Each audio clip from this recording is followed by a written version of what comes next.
All right, everybody, welcome to Math with Grace. Today we're going to be going through Algebra 2, Book 2, Lessons 6 through 10. Lesson 6 begins on page 22 and it's titled Simplifying Radicals. It says here, when a number is raised to a power, the number is multiplied by itself as many times as the power indicates. 5 to the fourth power is 5 times 5 times 5 times 5. 4 5s multiplied by each other. Finding the root of a number means finding the number that is multiplied by itself, kind of the opposite of a power, okay? So here are the parts of a radical. We have the radical sign, the index, which is the tiny number, and the radicand, which is the number inside or underneath the radical sign, okay? Here is a square of some simple squares and square roots. So here, the square root is the opposite of a square and vice versa. So if you square 3, you get 9. If you take the square root of 9, you get 3, right? They're the opposite of each other. And so on and so forth here. Scaling down the page a bit, we see here that even number roots, such as squares and fourths, of positive numbers have 2 real number answers. For example, the square root of 16 is equal to 4 or negative 4, because both 4 and negative 4 squared equals 16. So when we find an even number root, it's going to have 2 answers. Okay. However, even number roots of negative numbers, such as negative 81, have no real number answer. Okay. There is no two numbers, or not two numbers, the same number multiplied by itself that's going to give us a negative. Okay. Odd number roots, such as cubed roots and fifth roots of both positive and negative numbers, have only one answer. The cubed root of negative 8 is negative 2, because the quantity negative 2 cubed is equal to negative 8. It's negative 2 times negative 2 times negative 2. 3 negatives is going to give us a negative answer. Radical expressions often contain both numerical and variable factors. Sliding up here to 23. I'm going to keep going. To simplify variables under a radical sign, divide the exponent of each variable by the index of the radical. The index of a radical sign is 2 unless otherwise noted. So for this problem, the square root of x, there's like an invisible 2 right here. We don't write it because it's just implied by the term square root, okay? But to solve this, we look at how many 2's, the index, go into these 4 x's. And since 2 indexes go into x to the 4th, or the 4 perfectly, then we're going to pull out an x squared, and that will be our answer. Here is the same thing, the cube root of y to the 6th. 3 goes into 6 2 times, so y squared is our answer. Now, if the exponent cannot be divided evenly, the remainder will be the exponent of the variable remaining inside the radical. So if we divide and there's stuff left over, that stays under the radical sign, okay?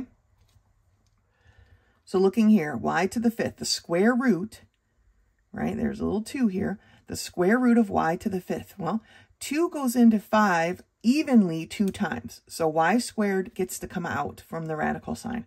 But it leaves behind 1 extra y. Y to the 1 power, you don't have to write it as that, but it leaves that behind.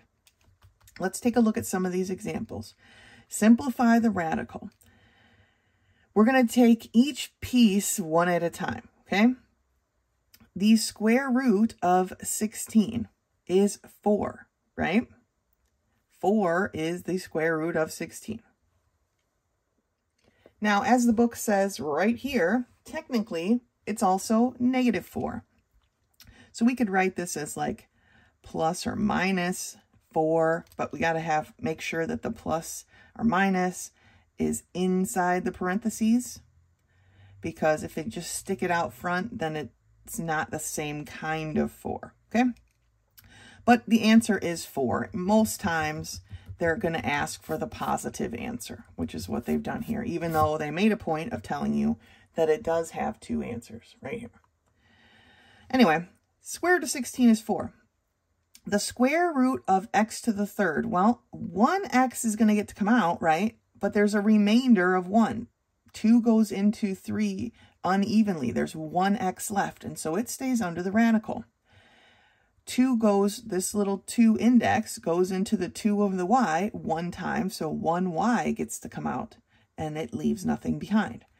So that is the perfect simplification of that square root. Let's look at this radical here in example 2. It asks us to simplify the cubed root of 8x to the third y to the fifth, okay? Now, you can think of it, if the cubed roots take a little bit longer to, I don't know, recognize, and so they've broken it down here, like I'm going to break it down in this one. But it's, you know, basically the cubed root of 2 times 2 times 2, right? That's what 8 is. 2 times 2 is 4. 4 times 2 is 8. And then x, x, x. Okay, and then 5y's. Y, y, y, y, y. Okay, 1, 2, 3, 4, 5. For the cube root, we have to have 3 parts to take out 1. Okay, so you could look and see, all right, well, these are my 3 parts. So I'm going to be able to take out a 2, an x, and a y. And what is left behind, make sure you label your index correctly, is a y squared. Right? If it's easier for you to see the problem in this fashion, by all means, do that. And they did it here in example 3 as well. The cubes take a little bit of time. But if you can recognize them, then they've broken it apart here, right? They've taken 3 x's, 3 y's, and technically 3 2's. And that's how they've gotten their answer. This is not supposed to be here. This cube root is supposed to be here. Okay, that 3 is supposed to be tiny right here. All right, let's look at example 4. Simplifying this radical. The cubed root of negative 16, x to the fifth, y to the third, z to the sixth power. Again, they've kind of broken it apart already. When we're looking at cubed roots, we kind of have to, like I said, recognize what some of the cubes are. The cube root of 2 is 8. The cube root of 3 is 27. So anything that falls between 8 and 27, we kind of have to look at and say, okay, is 8 a part of this? And so since we can break this into an 8 times 2, or negative 8 times 2, okay, we can pull out this negative 2 root. And again, I feel like this should be in parentheses. But that's probably just nitpicking it. And again, this 3 should be here and not right here. Okay, these books are brand new. They've got a few flaws. And then after that, we say, well, how many 3's go into 5? Well, only 1 full 3. So I get to pull out an x, and I leave 2 x's behind. How many 3's go into 3? 1, so I can pull that y out. And how many 3's into 6? 2, so I get to pull out 2 z's, and neither one of those have anything left behind, so we end up with our answer. All right, let's turn the page. All right, one more topic here to learn before we get to some of our work is adding and subtracting radicals. Radicals with the same index and the same radicand are called like radicals, and they can be added or subtracted by combining their coefficients in the same way coefficients of like terms are combined. So I like to say when we're adding and subtracting radicals, think of the radical as a variable, right? This is our variable, square root of 7. Because this one has a square root of 7 and this one has a variable of square root of 7, we can add the coefficients. So 4 plus 2 minus 1. Here we've got the cubed root of 2x, the square root of 2x, the cubed root of 2x. There are 2 different variables here, and so we can only combine the like variables, okay? And it's going to look something like that. We can combine the cubed roots of 2x, and this one we cannot. So 8 minus 10 gives us a negative 2 times the cubed root of 2x plus 6 times the square root of 2x, okay? Subtracting is the same way. They have to have the same radicand and index, the same radical variable, right, to be added together. But sometimes what they've done here with this subtraction problem, which is why I wanted to talk about it, is that they've actually got radicals here that aren't simplified. And so the first thing we have to do before we can even know if we can add or subtract them is to simplify the radicals to get them to their simplest term, and then decide, oh, look, here they didn't look anything alike, but now that we've simplified them, they are all the square root of 2, and therefore can be combined. So that's always adding and subtracting. One of the first things we want to do is reduce or simplify our radicals. And that's true when we multiply and divide as well. Otherwise, we just have a larger, not divide, but when we multiply as well, otherwise we would just have a larger number to contend with to simplify at the end. And we always want to make our problems as simplified as possible. All right, let's take a look at some of these lesson problems together. I'm going to get a scratch piece of paper. All right, so we're in Algebra 2, Book 2, Lesson 6, page 24, taking a look at problem number 1. We have the square root of 243 a squared b to the 4th. Now, the a squared b to the 4th is pretty straightforward, but let's take a look at this number 243, right? I don't know right offhand what the square root of that is. I'm fairly certain it's not a perfect root. So we need to break it down into its prime factors, and I'm going to do that like this. So I'm going to take 243 and kind of like this upside down negative or division sign. And I'm going to look at it and say, all right, what is the smallest prime that goes into it? Well, the smallest prime is 2, and 2 doesn't go into that number evenly because it's an odd number. The next smallest is 3. So does 3 go into here evenly? It does. 3 goes into 24 8 times and into itself 1 time. So I've written the result of this division here, right? So then, does 2 go into 81? No. Does 3 go into 81? It does, right? 3 goes into 8 twice. There's a remainder of 2. It goes into 21 7 times, okay? 3 goes into 27 9 times, and 3 goes into 9 3 times. All right, so there are the prime factors for 243. Since it is a square root, for every 2 of them, I get to pull 1 3 out. So here is a group of 2, and here is a group of 2. I get to take out 2 3s, but when I take them out, they need to be multiplied by each other. So that's going to give me a 9. I've got 1 3 left behind. I don't want to forget that, but let's do my variables here first. My root of 2 goes into this 2 1 time, so I get to pull out 1a. It goes into this 4 for our b twice, so I get to pull out 2 b's, but I don't want to forget the 3 that I left behind. So 9ab squared times the square root of 3 is the answer for that one, okay? Sometimes if we don't recognize it, we've got to break it down into its primal parts, and then we can work it out, okay? Let's take a look at number 4.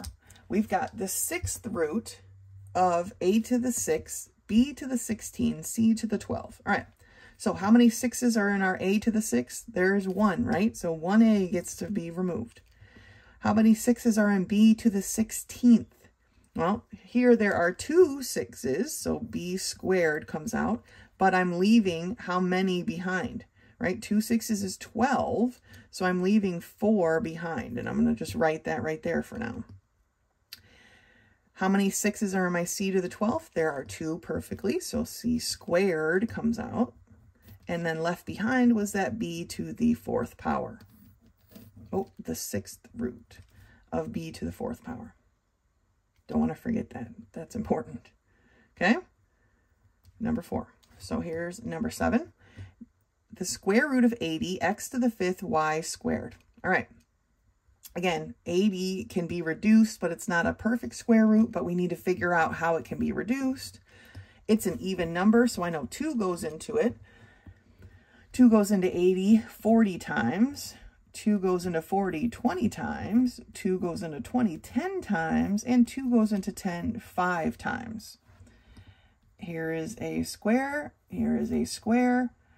When I take each 2 out, then I have to multiply them by each other, so I get 4. I don't want to forget that, but I'll come back to it. How many 2's go into x to the 5th? 2 of them, right? So x squared, but that's going to leave 1x behind. And how many 2's go into this y squared? 1, 2. So I'm going to take out 1y. Nothing left behind. It's all taken up.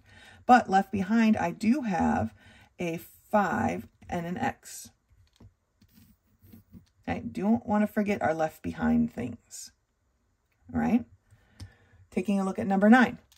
The 5th root of m to the 8th, n to the 10th, o to the 9th power. All right. How many 5's go into 8? Just 1. And there's going to be 3 left behind. How many 5's go into this 10? 2. So I've got n squared coming out. And how many 5's go into this 9? Only 1. It leaves 4 behind. So this is the 5th root of m to the 3rd, o to the 4th. All right, good job. Let's take a look at the next section here, simplifying and then adding or subtracting. All right, looking at number 10, we have the square root of 5 minus 3 times the square root of 5 minus 2 times the square root of 5. They all have the same radical variable, right? Square root of 5. So we can combine their coefficients. So this is 1 minus 3, so negative 2, minus 2, so I've got negative 4 times the square root of 5. All right, they have to have the same radical to the same index, same radicand, to be a like term. For 13, I've got 5 times the square root of 15 plus 7 times the square root of 5 minus the square root of 15. Now, the roots for 15 are 3 and 5, so I can't simplify these in any way. So I just have to combine the like roots. The 15s go together. So 5 minus 1 is 4 times the square root of 15. And then this 7 times the square root of 5 is just kind of on its own. All right.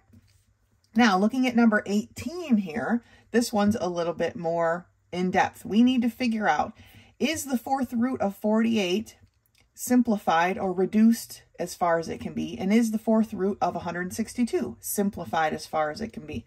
So let's start with 48. The first prime, the smallest prime that goes into 48 is 2, and it goes in 24 times.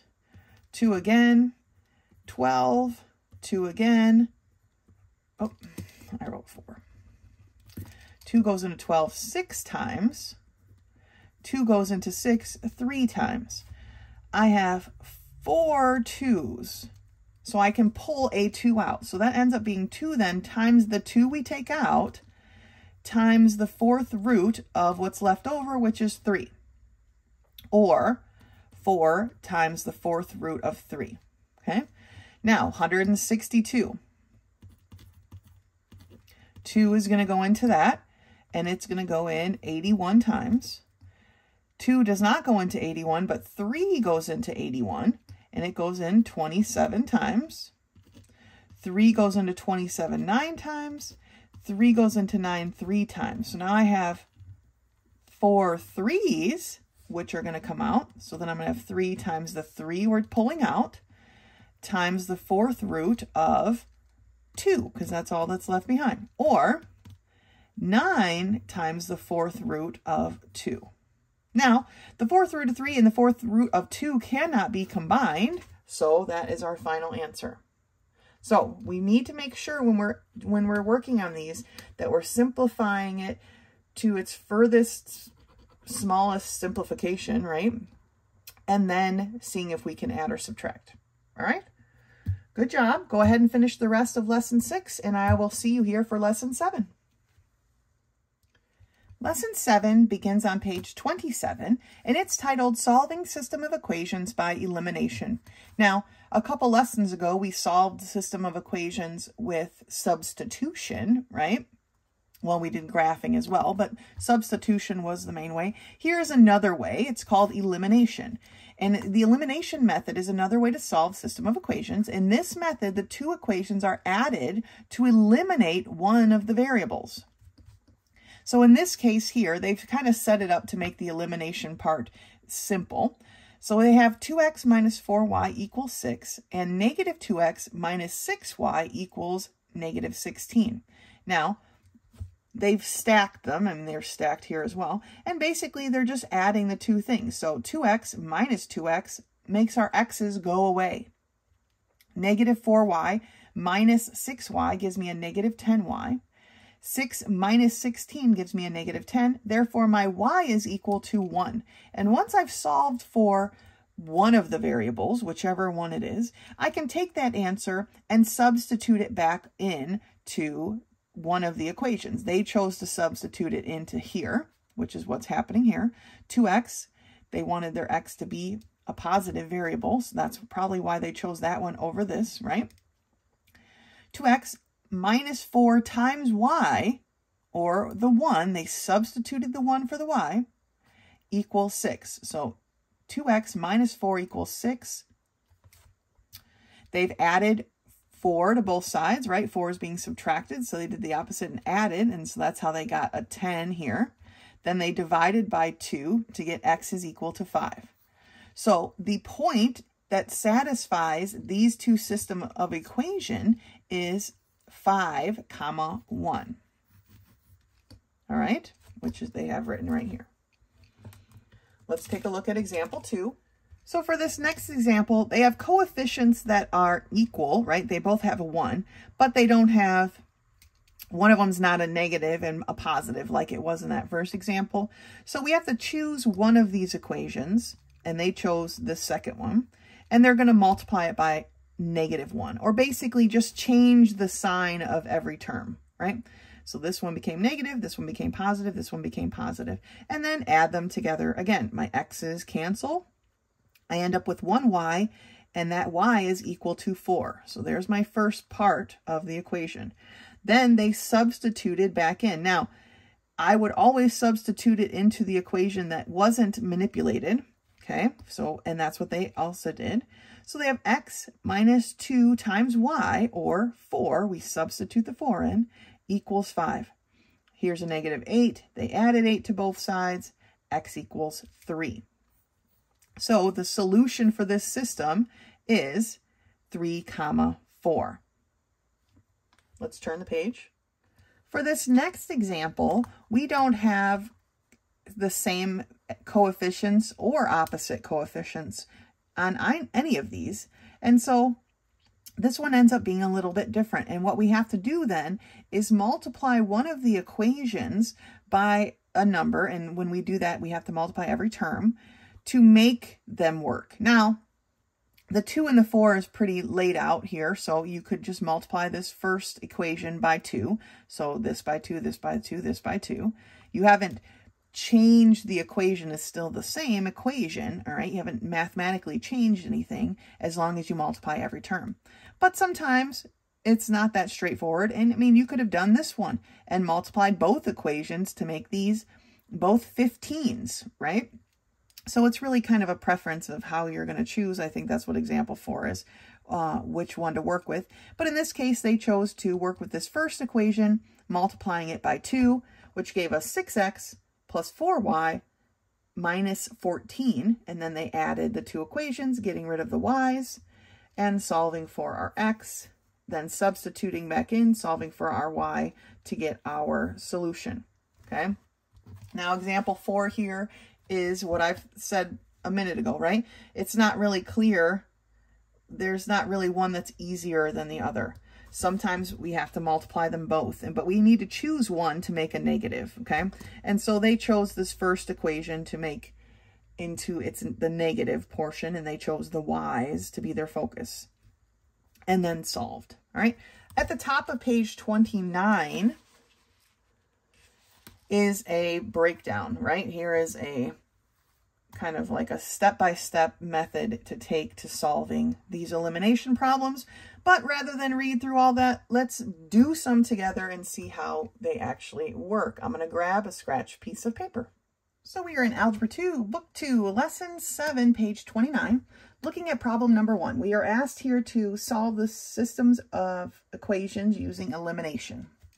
So I have x minus 3y equals 1 and x plus 2y equals 6.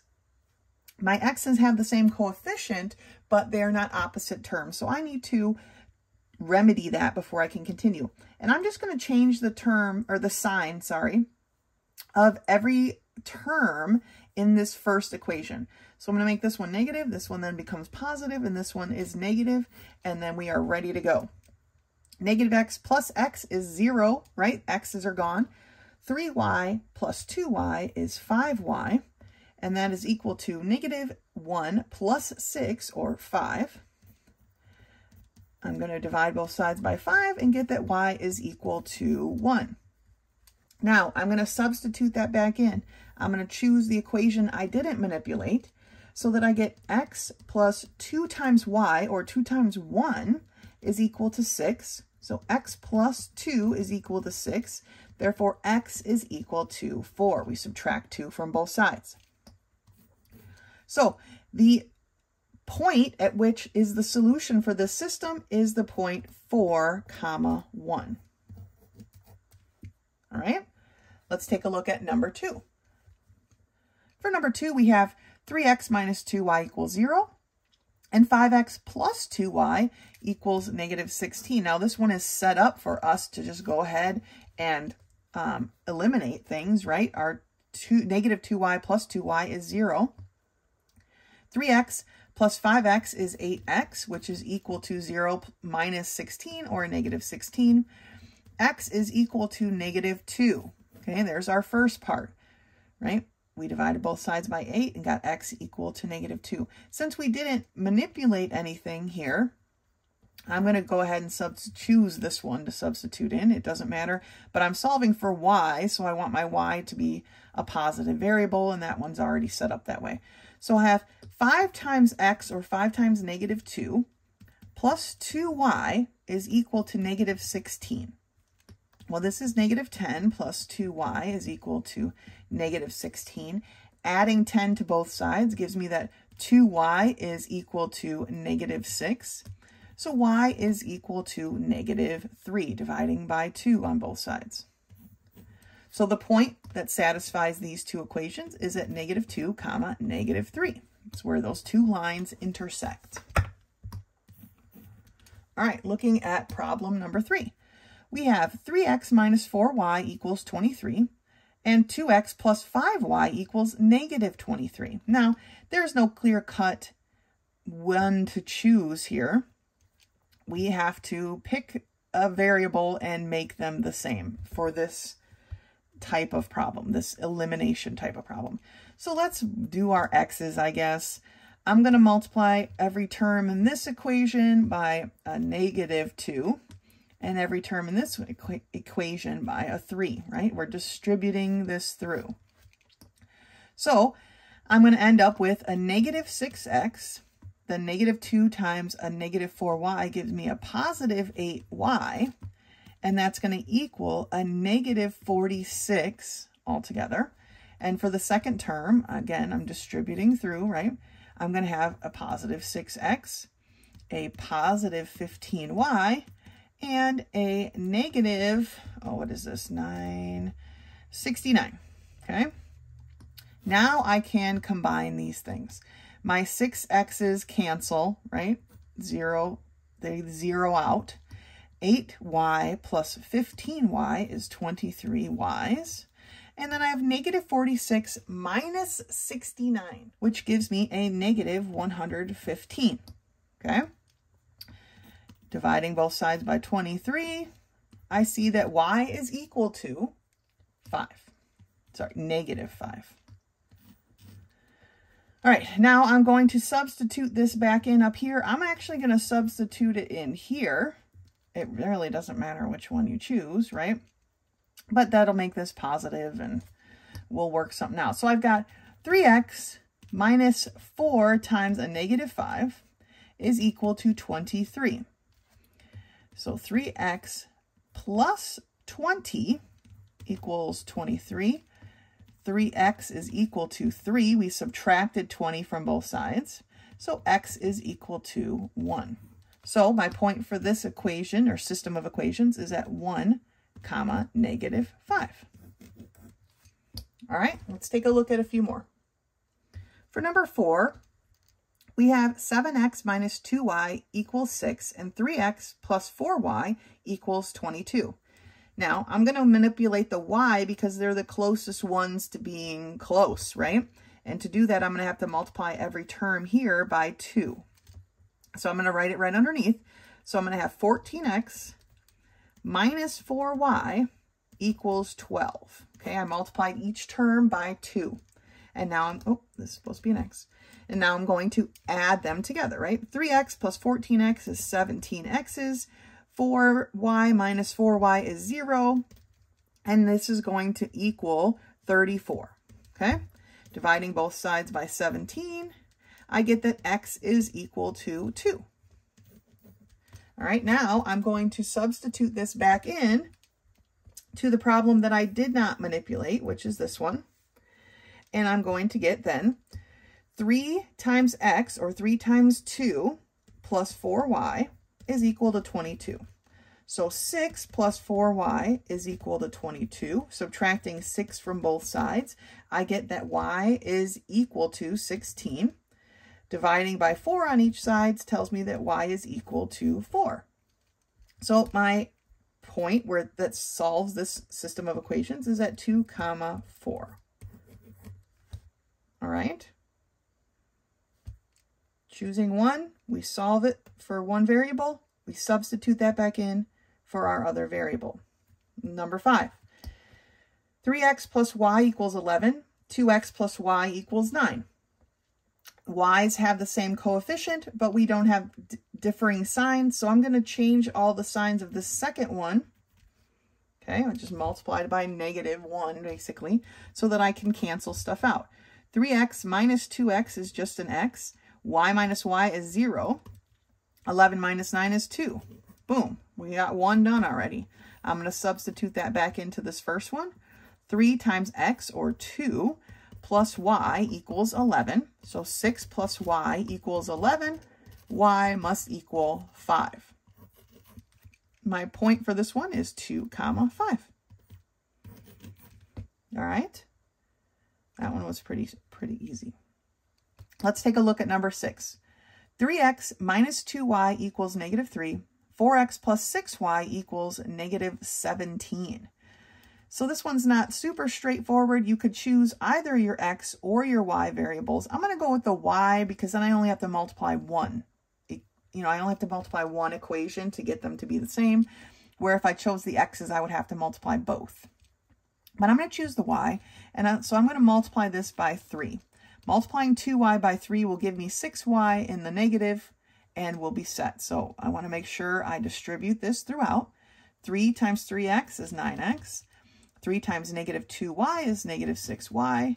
And 3 times -3 is a -9.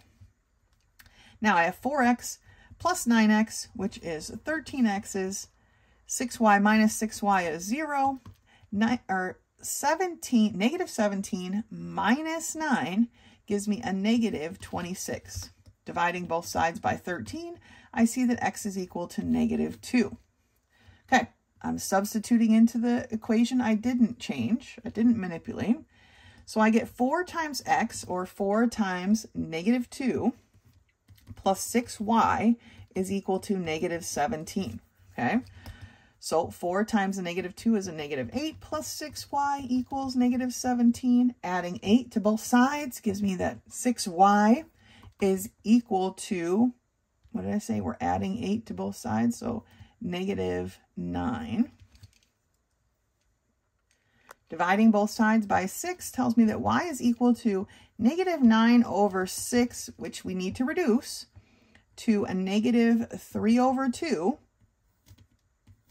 So the that these two equations intersect, or their solution is at -2, -3/2.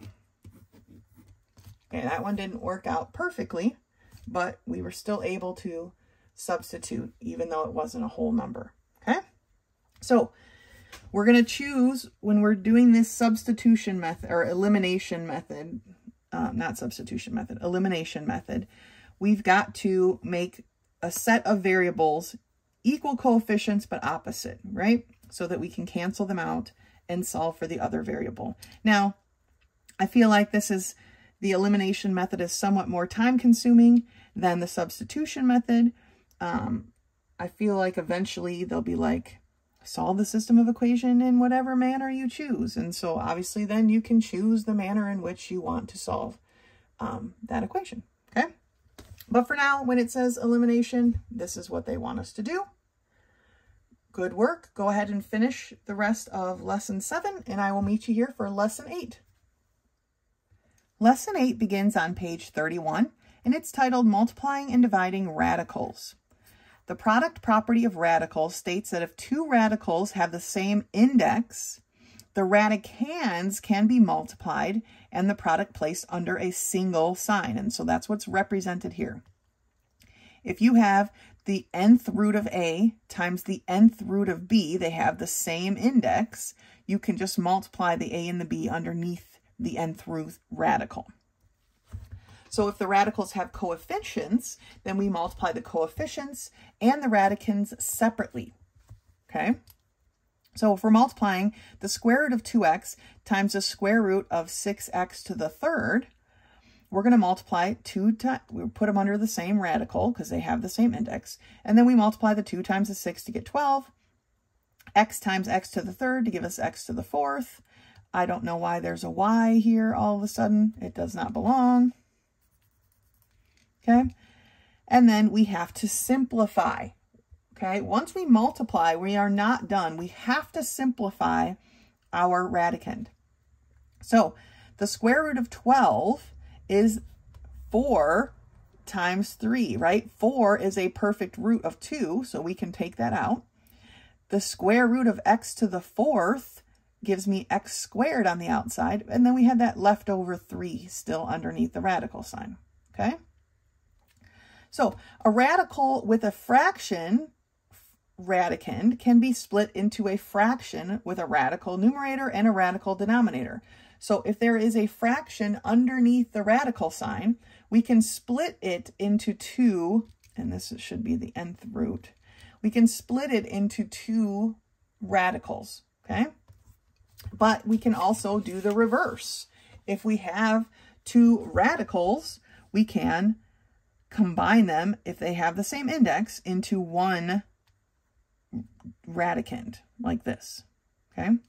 Now, example 2, they've got us dividing, right? The cubed root of the fraction 30/8.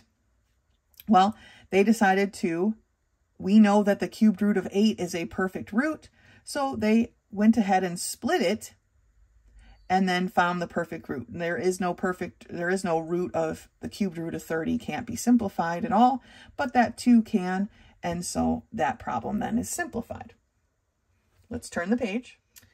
Top of page 32 tells us that some fractions yield a perfect square or cube when they're simplified. So here we've got 2 radicands being divided by each other, but we notice that 7 goes into 63 evenly. So we combine them under 1 radical sign, then find out we have the square root of 9, which then equals 3, okay?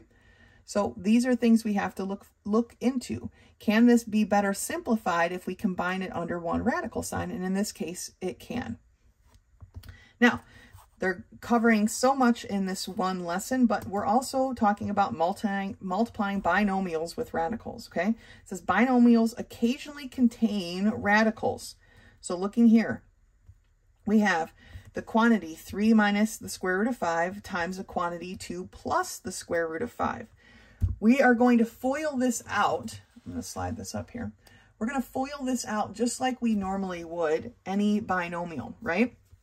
But when we do that, we need to see that when we multiply 2 radicals together, okay, in this case, the square root of 5 times the square root of 5, when we multiply like radicals, these are the exact same thing, right? We're squaring the square root of 5. Really, it's just the square root of 5 that falls out, or sorry, the 5 that falls out. So when we multiply, say the square root of 3 times the square root of 3, just the 3 is all that's left behind, okay? Whatever's the radicand is really what's left behind. And because this is it's not really a sum and difference binomial, but we have a minus square root of 5 and a plus square root of 5, it's going to cancel out, and we're only going to have 2 terms left. That's just how these equations work out, okay? So looking through, let's look at example 5. 1 plus the square root of 3 quantity times the quantity 1 minus the square root of 3.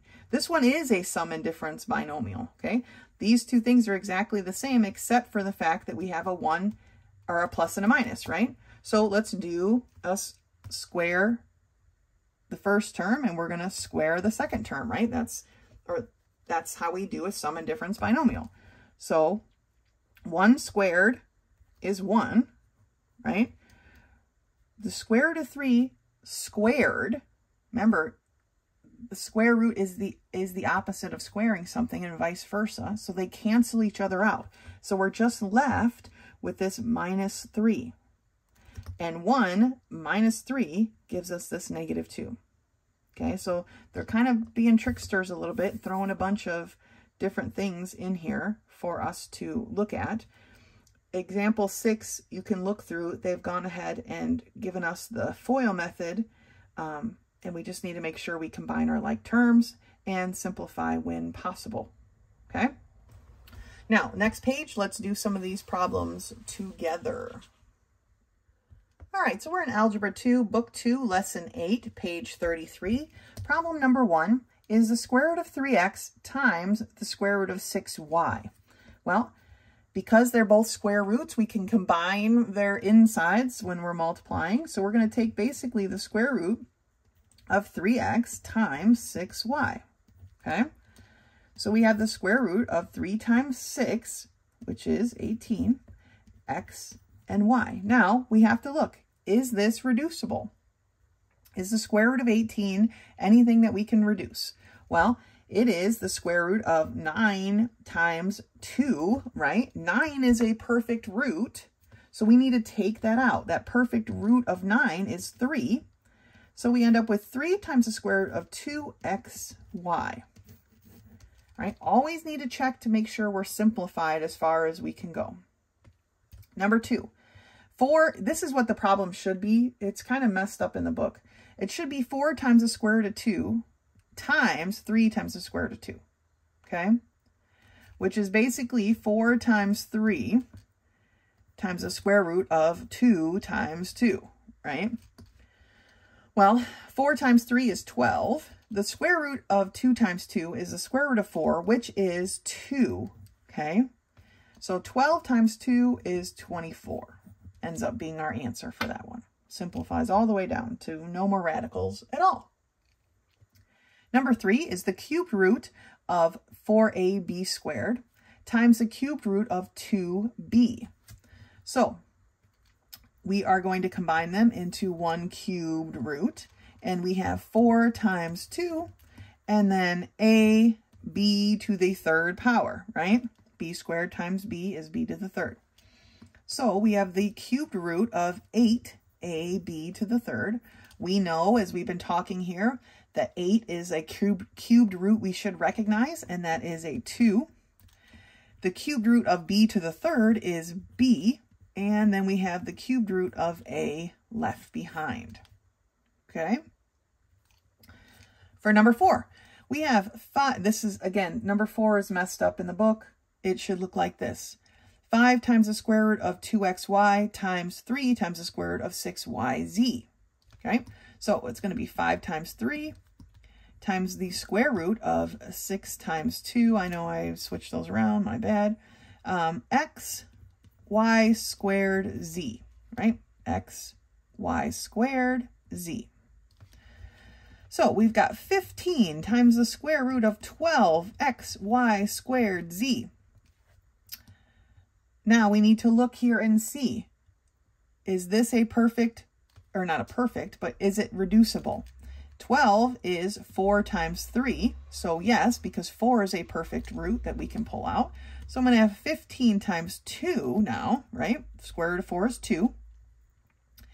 I have 2y, so one of those can come out. And then what's left behind is the 3xz. So let's simplify now our outside.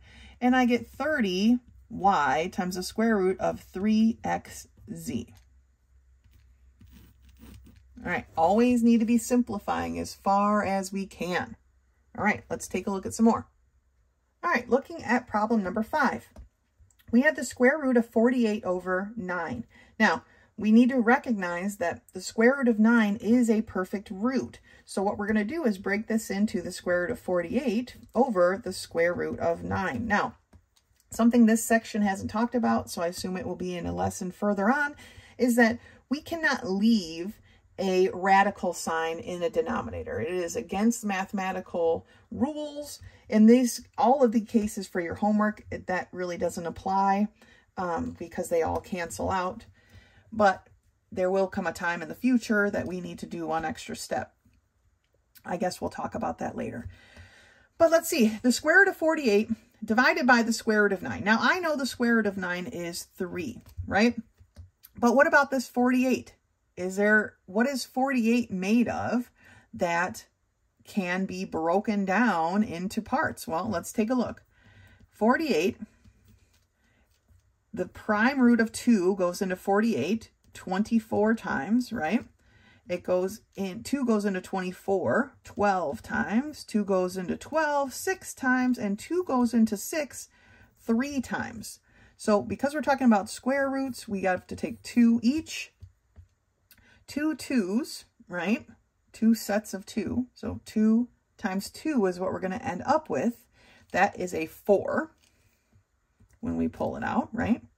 So 16 is in here somewhere, right?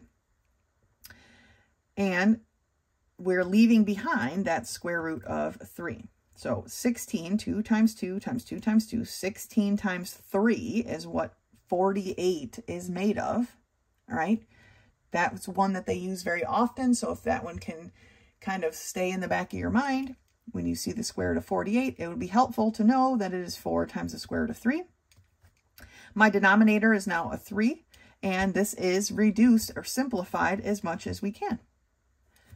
Looking at number 6, we've got the square root of 243, over the square root of 3. Now, the square root of 3, like I said, can't be left in the denominator, but it doesn't have a perfect root. So what we're going to try to do is combine these two things to give us the square root of 243 over 3 and see where that leads us. Now, does 3 go into 243 evenly? It does. And so we end up with the square root of 81. The square root of 81 is a perfect root, and therefore the answer is 9. 9 times 9 is 81. Looking here at number 7, we have the cubed root of the fraction 4m to the 4th n squared over 27. Now, the cubed roots, like we've talked about, take a little bit getting used to, but 27 is one that we need to recognize as being 3. Okay, the cubed root of 27 is 3. 3 times 3 times 3. 3 times 3 is 9, times 3 is 27. So we're going to break apart our fraction, and then we're going to simplify. So my denominator is going to be 3, because the cubed root of 27 is 3. But my numerator, we need a little work here. 4 is 2 times 2. There's nothing that's going to allow me to change that at this point. So it's going to have to stick into the numerator. But how many times does 3 go into this 4? It does go in 1 time, so I am able to pull 1m out. And that leaves me with the cubed root of 4. There's still 1m left behind, and then this n squared. And so there is my answer for that one. It's a little weird looking, but it is one of the answers.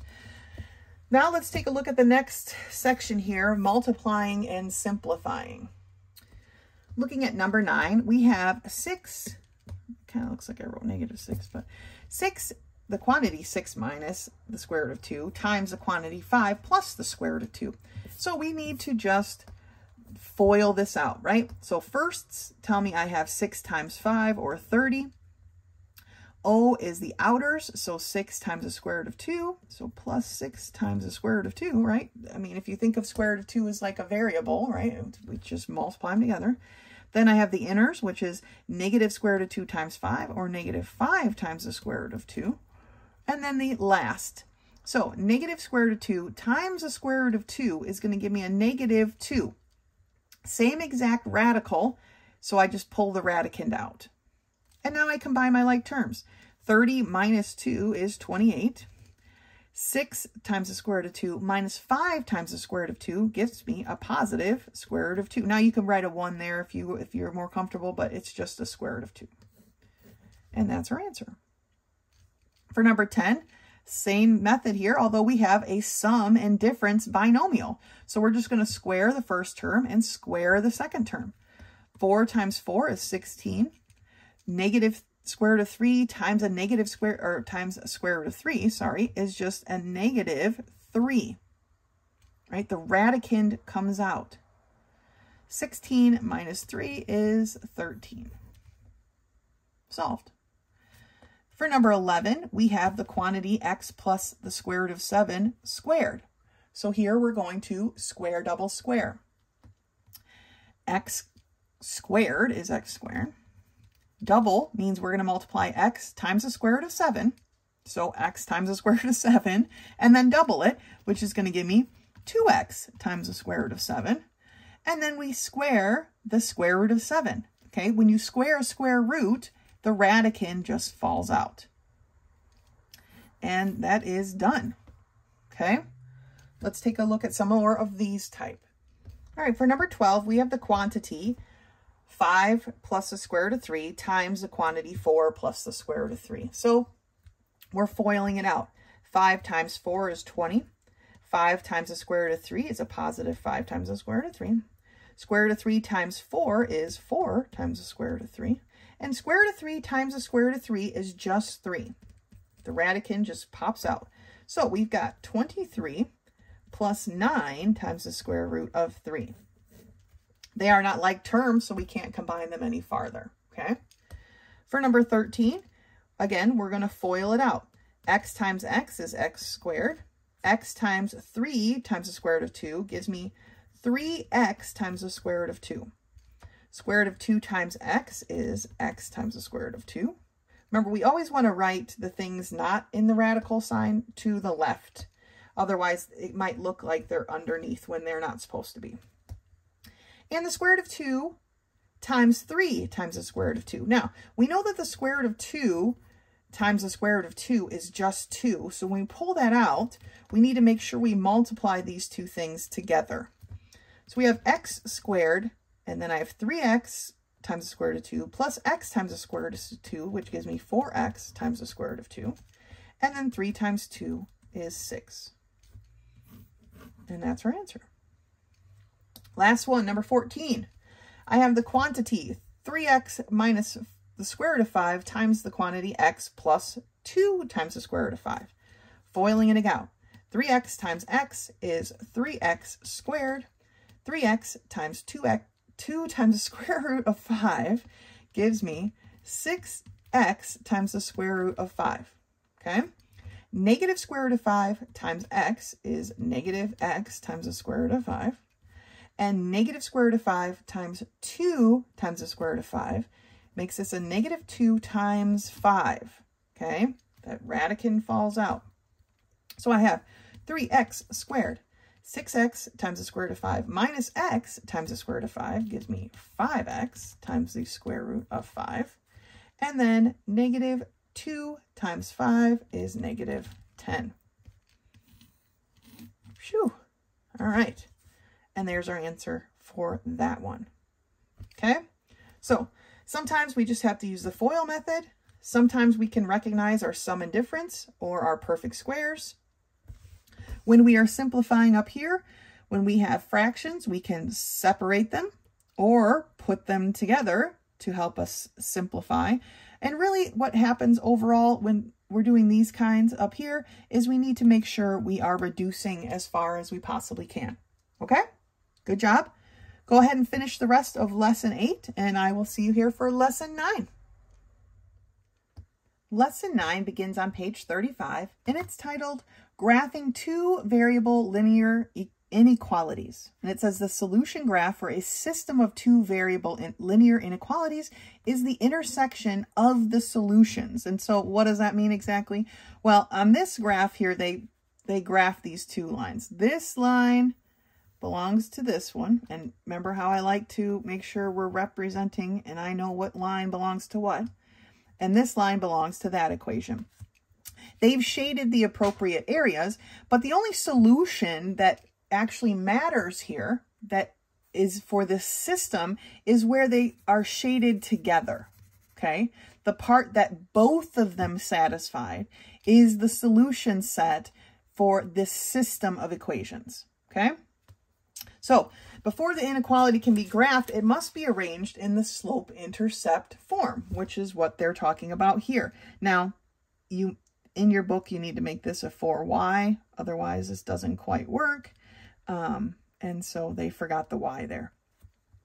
But they graphed these two equations again, and the solution part would be this shaded bit. Now, however you decide to shade your equations is fine as long as I know for certain which part is the darker or the shaded bit. Some people like to mark the actual darker part with a different color pen, or however you want to do it. I'm going to show you how I do it when we turn the page here and look at some of these problems together. To me, this is just way too much shading and it gets a little bit confusing, so I will show you my method in just a moment. Now, the top of page 36 tells us that a system can consist of more than two inequalities, and here they have 3. And then again, we just need to make sure we're shading the part where all 3 of them would be shaded, which in this case happens to be this bit over here. Now, there are 4 problems here. I'm going to grab a piece of graph paper and we're going to work through these together. All right, Algebra 2, Book 2, Lesson 9, page 36. Problem number 1 gives us 4x plus 2y is less than or equal to 4, and x plus 4y is less than negative 8. To graph these, we need to put them into our y-intercept form. So we are going to be solving for y. So for this first equation, I'm going to subtract a 4x from both sides. So I have 2y is equal to negative 4x plus 4, not equal to, silly me, less than or equal to. And then I'm going to divide both sides by 2. And so I'm going to get that y is less than or equal to negative 2x plus 2. All right, so that is my finished y-intercept form. I'm going to put a box around it so I don't lose it. Now for the next one, I have x plus 4y is less than negative 8. Solving that for y, I get 4y is going to be less than negative x minus 8. I subtracted x from both sides. Now I'm going to divide by 4 so that y is less than negative 1/4 x. Remember, I'm going to pull the x outside of that fraction, okay, minus 2. All right, those are now my 2 equations. I'm kind of creeping over on my problem number 2, but we'll deal with that later. So the next step then is to graph this. So I'm going to throw down a quick graph here. It doesn't need to be a huge one. Oh, it does need to be symmetrical a little bit. There. All right. So my first equation is starting at a positive 2. So I'm going to come up on the y-axis and put a dot at 2. Then my slope is negative. So I'm going to be walking downhill and I'm going to be going down 2 over 1. Down 2 over 1. Grabbing my straight edge, I can see that my line is going to be solid because there's an equal sign here. And it's going to look like this. And I'm going to draw a line to it. Now, where would the shading be? Well, if I'm standing on this line walking downhill it says y is less than or equal to. So my shading is going to be underneath. And so rather than just shade it all right now, I just like to put an arrow. This arrow tells me I'm going to be shading this side of that line, okay? And that's how I like to set up these system of inequalities, because otherwise it's just too much shading and it just gets in the way. And it like leaves muck on the side of your finger. It's just messy, okay? So that one is done. Now you can check this point 0, 0, right? Is 0 less than or equal to a positive 2? Yes. So I'm choosing to shade the correct side. All right. For the next one, my intercept here is at -2. So I'm going to come on my y minus 2 and put a dot. My slope again is negative. So again, I'm going to be walking downhill, but I'm going to go down 1 over 4. So down 1, 1, 2, 3, 4, and that's my next dot. This one is a y is less than, so it's a dotty line, not a solid line. So I want to make sure I have my dotty line going here. My arrows at both ends. This is this equation. Now, where do I shade for this one? Well, if I'm walking on this line downhill, it says y is less than, so I'm going to be shading underneath my feet. So now I need to make sure I shade under this line, but under this line as well. The place where they overlap, the shading would overlap, is here.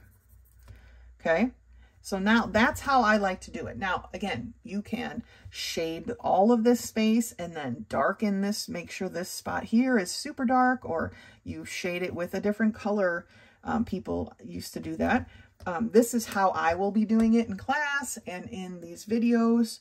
I like to put my arrow as to where I would be shading, and then I just shade the area that both of them fill, because that is the solution to our system of equations, okay?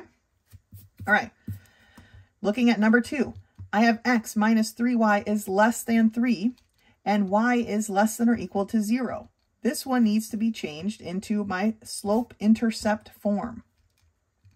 I'm going to subtract x from both sides, so I have negative 3y is less than negative x plus 3. But now I need to divide by a negative 3. And when I divide by that negative 3 to get a positive y, I have to change my sign, okay? So my sign is going to be changed because I'm dividing by a negative 3. When I divide by that negative 3, I get a positive 1/3 x, and I get a minus 1. Okay, so here is my new equation that I'm going to be graphing along with that one. Let's set up our graph here. Okay, doing this one first. My y-intercept is at -1, so I'm going to go down 1 on my y-axis and put a dot. My slope is positive. It's a positive 1/3. I'm going to be going uphill, and I'm going to go up 1 over 3 and put my next dot. This is a dotty line because I don't have an equal sign. So when I set up my line here, I want to make sure it is dotty. Then, where am I shading? I'm walking uphill. Y is greater than, so I'm going to be shading up where I'm at, right? I want to mark my line as being that equation, and then I can look at the next one. Y is less than or equal to 0. Now, I don't have any x value here, but it's basically telling me all of my y values have to be less than or equal to 0, which is just the x-axis, okay, is this line. And since it's less than, if I'm walking on this line, it's going to be everything below it, okay? Now, this leaves me with a very tight set of solutions, at least on this part of the graph. As it widens out, it's going to get larger, right? But this is the area then that would be shaded. All right, so that's kind of why I like to just draw the arrows, and then I only shade the part that's the actual solution. Again, if you want to shade the whole, you know, you'd be shading all of this and you'd be shading all of this, but this section here would be the only section that actually is the solution. All right. Okay. let's look at the last two problems. All right, problem number 3, we're given 3x minus y is greater than or equal to 2. I accidentally wrote 12, but it's a 2. And x minus 2y is greater than 6. Again, we need to solve both of these into our slope-intercept form. So I'm going to start with this one first. And I'm going to subtract the 3x from both sides. So I have negative y is greater than or equal to a negative 3x plus 2. And then I need to divide by that negative, which is going to turn my sign. Okay, I'm going to write it down here because I'm going to run out of room. But I'm going to have y is less than or equal to 3x minus 2. Okay, that's my new equation. This one I'm going to work right underneath here. I have x minus 2y is greater than 6. I'm subtracting an x from both sides. So I have negative 2y is greater than negative 6 plus, or negative x plus 6. Then I'm going to divide by that negative 2. And that's going to make me have to flip my sign. Y is now less than, okay, 1/2 x, pull it out of that fraction, minus 3. Okay, now let's get these graphed. See here, here. All right, so the first one, I'm starting at my y-intercept of a negative 2, which is right here. My slope is positive. I'm going to go up 3 over 1. My line is going to be a solid line because I have a less than or equal to. So it's going to look like this. Now, this is a very steep line, but I'm still walking uphill. So I'm on this side, walking uphill, okay? My y is less than or equal to, so I'm shading under my feet. Now for this one, my y-intercept is at negative 3, which is here.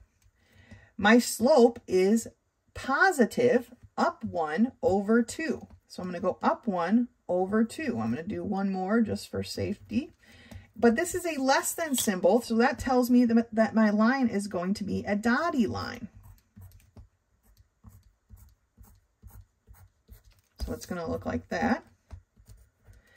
And y is less than. So here I'm walking uphill, right? I'm on this side. Y is less than, so I'm shading below my feet again. So where would both of these be shaded? Right here. Okay, that is the solution set to this inequality. My paper's crooked, sorry. Number 4. Number 4 has 3 equations altogether, but we graph it and do each one at a time. Oh, I forgot to mark this one. Like normal, okay? So changing this to my y-intercept, I'm going to have to subtract an x from both sides. So 3y is less than negative x plus 6. And now I divide by 3. So y is less than negative 1/3 x plus 2. For this one here, I'm going to subtract an x from both sides. So negative 2y is less than negative x plus 4. And then I have to divide by that negative 2. So my sign is going to change. Okay. So now y is now greater than 1/2 x, okay, minus 2. And then the last one is just x is less than 3, so we'll leave that one alone. It's as simplified as it's going to get. So let's make our graph here. I'm starting with this first one. It's at an intercept of plus 2, so that's where my first dot's going to go. My slope is negative, so I'm going to be walking downhill, and I'm going to go down 1 over 3. My sign is a less than sign, so I know that this is going to be a dotted line. Okay. I'm going to mark my line as that belongs to that. And now, if I'm walking this downhill, y is less than that, so I'm going to be shading under my feet. Okay. Looking at the next one, I have a y-intercept of negative 2. My slope is positive, so I'm walking uphill, so I'm going to go up 1 over 2. up 1 over 2. This again is a greater than symbol, no equal sign to be seen. So again, I'm going to have a dotted line here.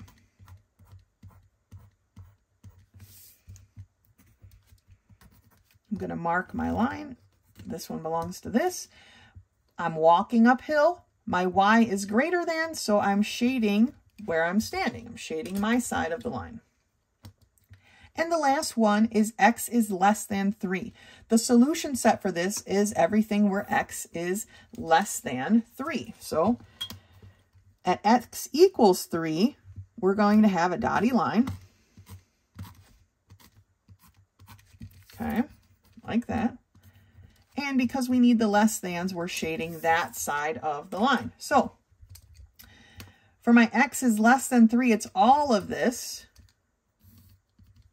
Right? It's all of this area, but I can only shade below here and above there. So all of this gets shaded. Okay, but not any of this. Now, a lot of times the way the book does it, they want you to shade this tiny little bit. That turns out to be the solution set for a lot of the ones that they do, but not in this case, I guess. They have you shading all of that outside of there. Okay?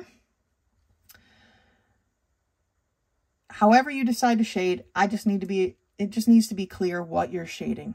Please label in some way. I do it with arrows, but label each of your lines so that when I'm correcting your work, and maybe one of your lines is not quite right, I know which line belongs to which equation. It's a little bit easier for me to check your work. And then we have to make sure we have our solid or dotty. In this case, all of our lines were dotty lines. Yeah, this is our system of equations, right? We're shading the part that satisfies all 3, in this case 3, here it was 2, at the same time. It's got to satisfy everything at the same time. Okay?